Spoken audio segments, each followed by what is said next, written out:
ஒரு சாய்வாலா தனது வியாபாரத்தை மறுவடிவமைத்து கோடிக்கணக்கான பேரரசை உருவாக்கிய கதை. ஒவ்வொரு நாளும் இந்தியாவில் ஆயிரக்கணக்கான சிறு வணிகங்கள் மூடப்படுகின்றன. அவர்கள் சோம்பேறிகள் என்பதற்காக அல்ல, ஆனால் அவர்கள் மறுவடிவமைப்பை செய்ய மறுத்ததற்காக. ஆனால் ஒருவரின் கதை மட்டும் வித்தியாசமானது. சுரத்தில் இருந்து ஒரு சாதாரண சாய்வாலா ஒரு டீ கடையிலிருந்து 50 கோடி வணிகமாக வளர்ந்தார். ஏனெனில் அவர் ஒரு உண்மையை புரிந்து கொண்டார். மறுவடிவமைப்புதான் உயிர் வாழ்வு. அத்தியாயம் 1. ராமேஷின் டீ கடையின் வீழ்ச்சி. 2005இல் ராமேஷ் ஒரு சிறிய டீ கடை நடத்தினார். 15 ஆண்டுகள் அது செழித்தது. ஆனால் புதிய கெஃபேகள் திறக்கப்பட்டபோது மக்கள் வைஃபை, நல்ல சூழல், இன்ஸ்டாகிராம் பதிவிடக்கூடிய கோப்பைகள் போன்றவற்றை விரும்பினார். ராமேஷின் கடை காலியானது. லாபம் 60% குறைந்தது.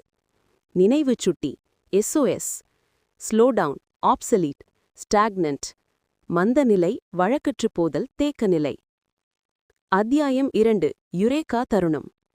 ஒரு நாள் அவர் மாணவர்கள் ரூபாய் 150க்கு டீ வாங்கியதை பார்த்தார்.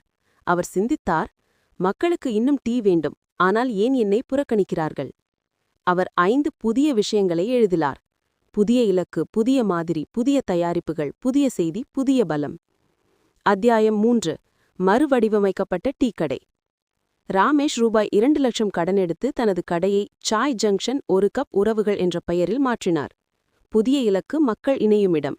புதிய தயாரிப்புகள், குல்ஹட் டீ, மசாலா டீ. புதிய மாதிரி, சுயசேவை, நம்பிக்கை அட்டைகள். புதிய செய்தி, உள்ளூர் பொருட்கள், கதைகள் கொண்ட கோப்பைகள். புதிய பலம், பிளாஸ்டிக் இல்லாதது. சூத்திரம்: பொருத்தப்பாடு புதுமை + தழுவம் + புரிதல். அத்தியாயம் 4. எழுச்சி.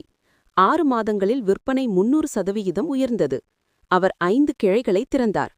இன்று சாய் ஜங்ஷன் தினமும் 20,000 கோப்பைகள் விற்கிறது மற்றும் 50 கோடிக்கும் மேல் மதிப்பிடப்படுகிறது. நினைவு சுட்டி: வியாபாரம் ஓவியம். அது முடிவடைவதில்லை, வளர்ச்சியடையும். அத்தியாயம் 5. நாம் கற்றுக்கொள்வது.